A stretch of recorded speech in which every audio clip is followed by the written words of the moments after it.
Isinagawa ng General Parents Teacher Assembly ang Camp Elementary School ngayong Hunyo 11, 2026 na dinaluhan ng mga magulang, guro at pamunuan ng paaralan upang ilahad at ipalawanag ang mahalagang patakaran at programang ipatutupad sa kasalukuyang panunuan. Sa pagbubukas ng pagpupulong, tinalakay ng pamunuan ang pangkalahatang overview ng DepEd 3-term system.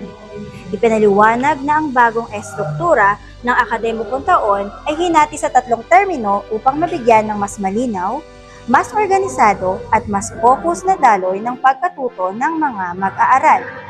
Ayon sa mga guro, sa pamamagitan ng hati-hating yugto ng pag-aaral, mas nabibigyan ng sapat na oras ang mga bata upang maunawaan ang mga aralin, makapagsanay at makapagpakita ng mas malalim na pagkatuto bago matapos ang bawat termino. Ibinahagi rin sa assembly ang kalendaryo ng mga gawain sa ilalim ng 3-term system. Dito nakasaad ang mahalagang petsa ng mga aktibidad tulad ng pagsusulit, performance task, school events, at iba pang programang nakahanay sa loob ng buong taon. Layunin nitong magsilbing gabay sa mga magulang upang mas mapadali ang kanilang pagmomonitor sa akademikong schedule ng kanilang mga anak at mas mapalakas ang kanilang suporta sa pag-aaral.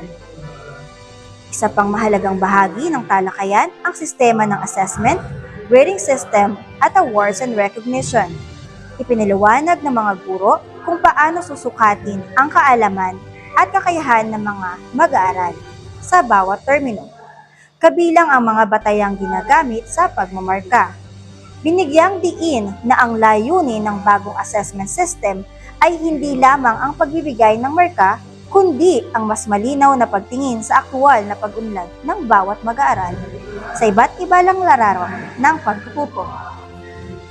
Kasabay nito, ipinaliwanag din ang patakaran sa pagbibigay ng parangal at pagkilala sa mga mag-aaral na nagpapakita ng kahusayan at pagsisikap sa loob ng klase.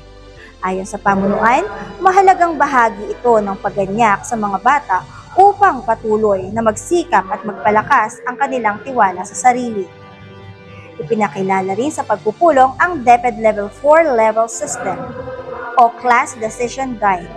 Ito ay nagsisilbing gabay ng mga guro sa pagdedesisyon sa antas ng pagganap ng mga mag-aaral, lalo na sa mga sitwasyong nangangailangan ng malinaw na batayan sa akademikong pag-unlad.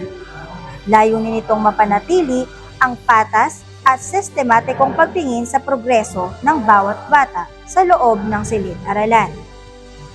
Nagbigay rin ng paalala ang pamunuan ng paaralan hinggil sa aktibong papel ng mga magulang sa pag-aaral ng kanilang mga anak. Kabilang dito ang regular na pagsubaybay sa mga takdang aralin, pakikipag-ugnayan sa mga guro, at pakikilahok sa mga pagpupulong at programang isinasagawa ng paaralan.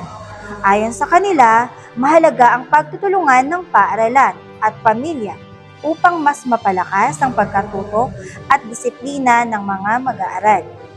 Sa pagtatapos ng assembly, binigyang diin ang kahalagahan ng pagkakaisa at kooperasyon ng bawat sektor ng paaralan. Sa pamamagitan ng malinaw na komunikasyon at aktibong partisipasyon, inaasahang mas magiging maayos ang pagpapautupad ng mga bagong sistema at mas mapapabuti ang kalidad ng edukasyon sa Camp Tino Elementary School sa darating na mga buwan ng taong panuruan.